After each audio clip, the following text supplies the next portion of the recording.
El sexo.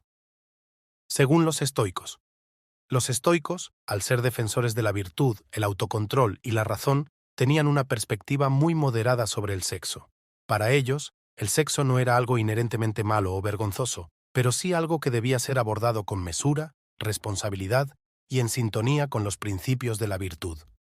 La filosofía estoica no condena el deseo sexual, pero insiste en que éste debe ser controlado y no gobernar nuestras vidas, ya que el exceso y la dependencia de los placeres corporales puede desviar a las personas de su objetivo principal: vivir de acuerdo con la razón y la virtud. Explicación estoica sobre el sexo. Los estoicos veían el sexo como una función natural, pero creían que debía ser gobernado por la razón, no por el impulso o el deseo incontrolado. En su esencia, el estoicismo nos enseña a dominar nuestras pasiones para no ser esclavos de ellas, y el deseo sexual es uno de los instintos más poderosos del ser humano. Si no se gestiona adecuadamente, puede llevarnos a la desmesura, la irracionalidad y, en última instancia, a la pérdida de control sobre nosotros mismos. Séneca, uno de los grandes filósofos estoicos, aconsejaba la moderación en todos los aspectos de la vida, incluidos los placeres carnales.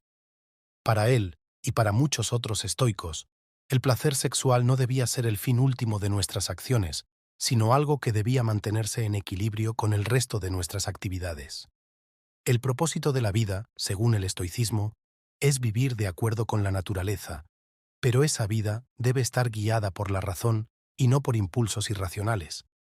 Uno de los principales riesgos que los estoicos veían en el sexo era que, cuando no estaba moderado, podía llevar a las personas a obsesionarse con los placeres efímeros y olvidar lo que realmente es importante: la virtud. El sexo es temporal y, según los estoicos, si uno se entrega completamente a sus deseos, corre el riesgo de perder de vista el autocontrol, la disciplina y la serenidad interior, que son fundamentales para una vida virtuosa. Epicteto, otro filósofo estoico influyente, hablaba sobre la importancia de no dejar que nuestras pasiones gobiernen nuestras vidas.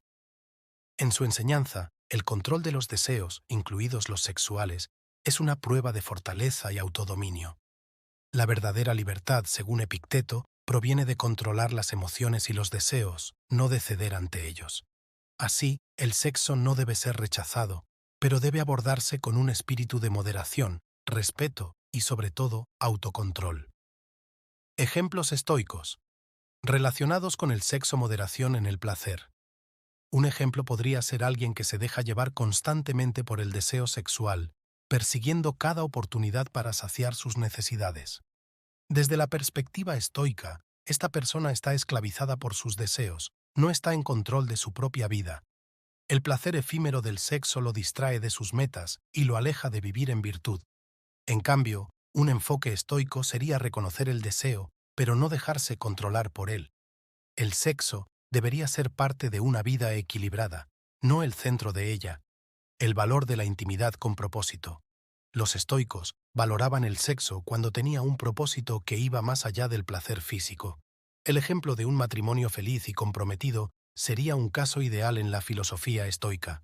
Aquí, el sexo no es visto simplemente como un acto físico, sino como una expresión de intimidad emocional y una parte de una relación virtuosa donde dos personas buscan el bien mutuo y comparten una vida en virtud.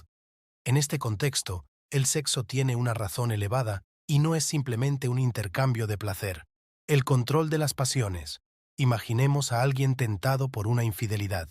En la mentalidad estoica, actuar basándose en este deseo sería una señal de debilidad, una falta de autocontrol.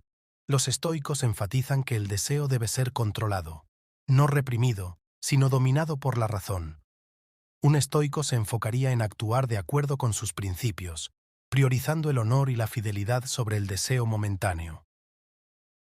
El sexo y la naturaleza humana. El sexo, como parte de la naturaleza humana, no es algo que deba reprimirse o rechazarse, sino algo que debe ser comprendido y abordado de manera racional. Para los estoicos, actuar de acuerdo con la naturaleza no significa sucumbir a cada deseo instintivo, sino vivir de manera armónica con nuestra naturaleza racional. El sexo, cuando está enmarcado dentro de una relación virtuosa y moderada, puede ser una expresión natural de amor y conexión. Sin embargo, cuando se busca sin moderación o con el fin de satisfacer impulsos temporales, puede convertirse en una distracción que nos aparta del propósito estoico de alcanzar la tranquilidad y el equilibrio interior.